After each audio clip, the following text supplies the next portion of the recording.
Hello, I'm Congressman Marlin Stutzman, a fourth-generation farmer, and I have the honor of serving Indiana's 3rd District.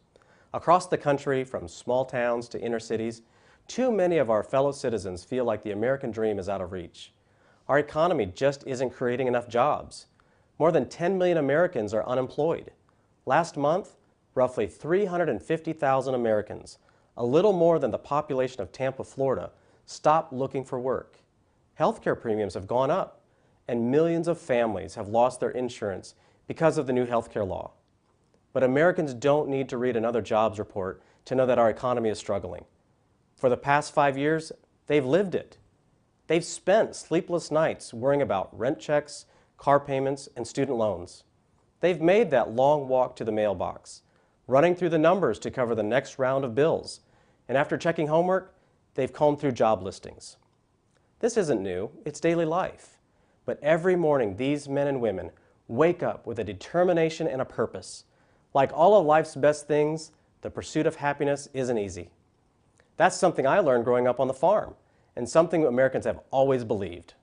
That's why we don't give up. It's just not who we are. The American people haven't quit, and neither have Republicans. We're listening, and we're trying to help any way that we can.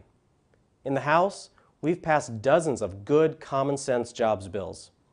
And all of the above energy plan will get Americans back to work with immediate solutions like approving the Keystone Pipeline and moving forward with offshore energy production. The Skills Act rebuilds and updates our job training programs by cutting government overlap and equipping unemployed Americans with the tools they need. We've upended Washington's hurtful, regulate first, ask later approach to red tape and fought arbitrary regulations that restrict access to much-needed capital. We restored bipartisan welfare reform that helped millions of Americans trade government checks for paychecks. This is just a start. The House has passed dozens of jobs bills, many with bipartisan support. Each one would help Americans get the jobs they deserve. Unfortunately, all of these proposals are gathering dust in the Senate.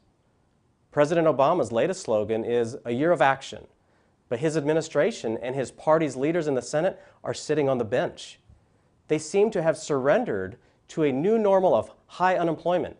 Instead of standing shoulder to shoulder with out-of-work Americans, they're focused on making it easier to live without a job. They're focused on bigger government and less opportunity, more debt and fewer jobs.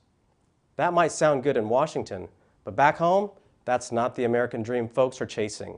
It's definitely not what an economic recovery looks like, and it's not something we have to settle for. Republicans hope the president is serious about making 2014 a year of action.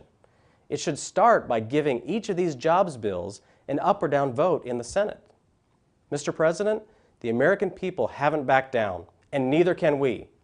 Call on your party to give these jobs bills a vote. Let's keep the focus on employment, not unemployment.